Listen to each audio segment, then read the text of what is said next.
Tina D. Howell, CEO, entrepreneur. I opened the first Wingstop franchise in Dade County, Florida, and I opened it because I loved wings, lived in Dallas, Texas, and they didn't have a Wingstop here, and I was moving back home. So I decided, okay, I want to do another business. I had a business in Texas and knew nothing about the restaurant industry. I just loved the wings and the lemon pepper. So I decided to open Wingstop, and I did the first one on County Line and 441. I wasn't interested in trying to start from scratch, and I understood that with the franchise, you have support and infrastructure in place.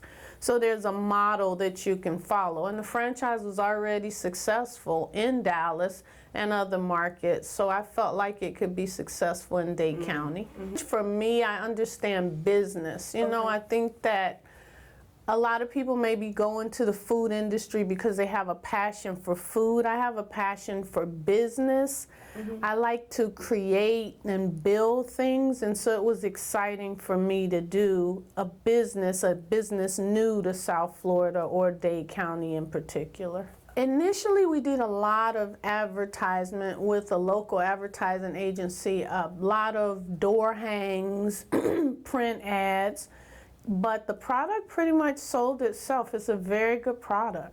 To come up with the money, in other words, to have a strong enough financial portfolio so that I have lenders look at me and be willing to finance a business, to have the franchise itself look at me as a person and be willing to offer me a franchise.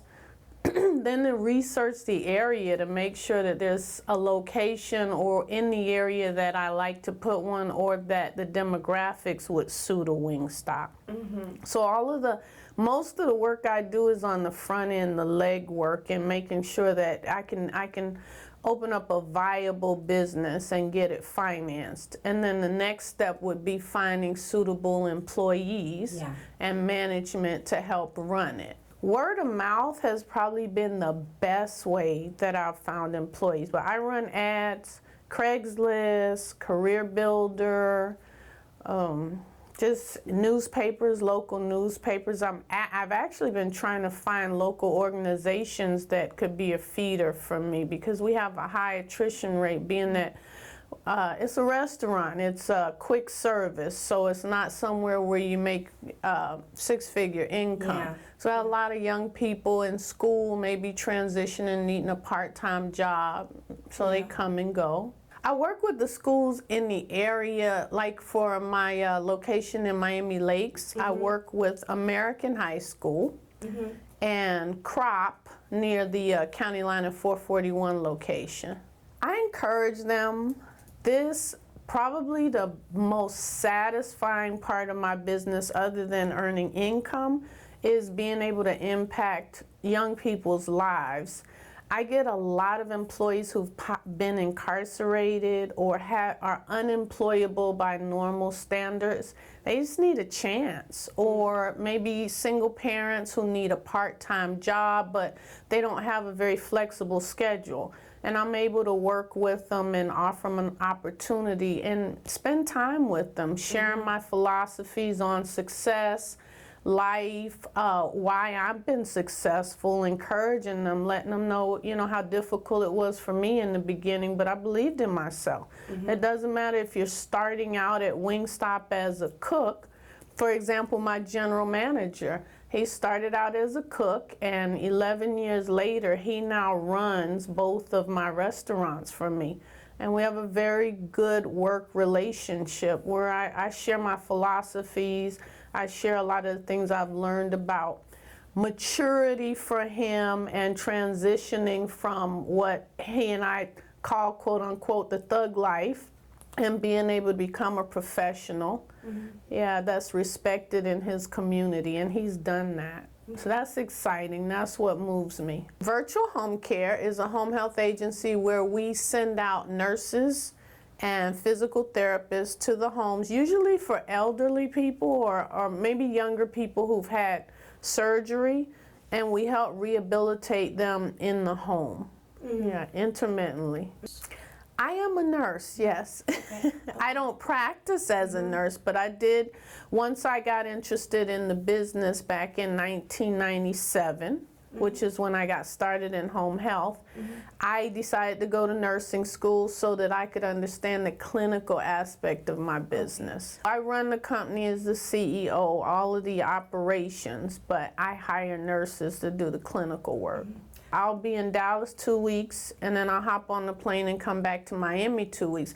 I can tell you good management and great relationships with my managers is key, because I have very trustworthy people who work for me. So when I'm not there and involved, they're running those businesses under my guidance, of course. I'm excited. I'm willing to do the work that they do. I'll mop the floor.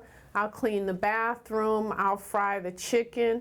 Just trying to keep them encouraged, and I offer information and advice. I make them feel comfortable speaking to me, interacting with me, and just sharing my knowledge with them, pouring into them every opportunity that I get.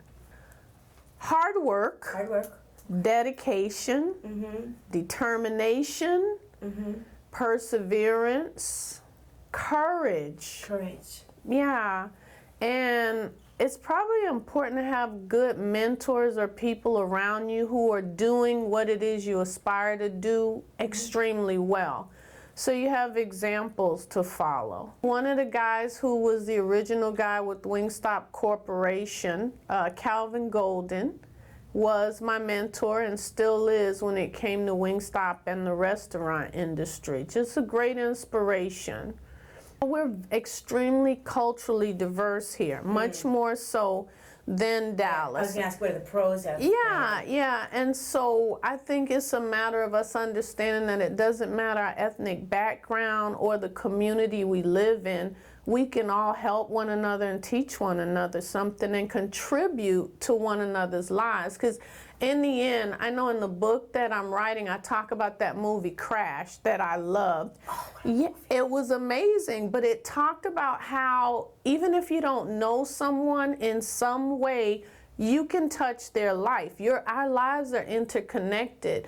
And I don't think people realize that enough, that if I'm doing well and I help you do well, then it helps all of us to do well. So it's called Turning It All Into Dollars, based on the fact that where I came from, I wasn't supposed to succeed in life at all. And I took all of my challenges and turned them into opportunities for growth. They became my strengths, or my strengths developed from my challenges, and I've been able to develop into an extremely successful, if you look at it financially, business owner. I was in maybe 7th, 8th, 9th grade, I was a D- F+ student. And I talk about in my book, I had an English teacher in high school, overhear conversation where I talked about wanting to go to college, and she came up to me and said, you probably won't make it into college. Real encouraging. Yeah, she was wonderful, wasn't she? Thank goodness I didn't pay attention to her. You talk about philosophies in life. There's one person that's going to look at you and say, you're amazing. And there's another person who'll look at you and say, you're terrible. Who cares? Yeah, it's what I believe about myself. 13? I was about maybe 16, 17. Yeah, but I believed in me. I knew what I wanted to do in life. I knew I wanted to be successful. And I felt like I had something in me that meant that it didn't matter the color of my skin or my background. If someone else could be successful, I could be successful too.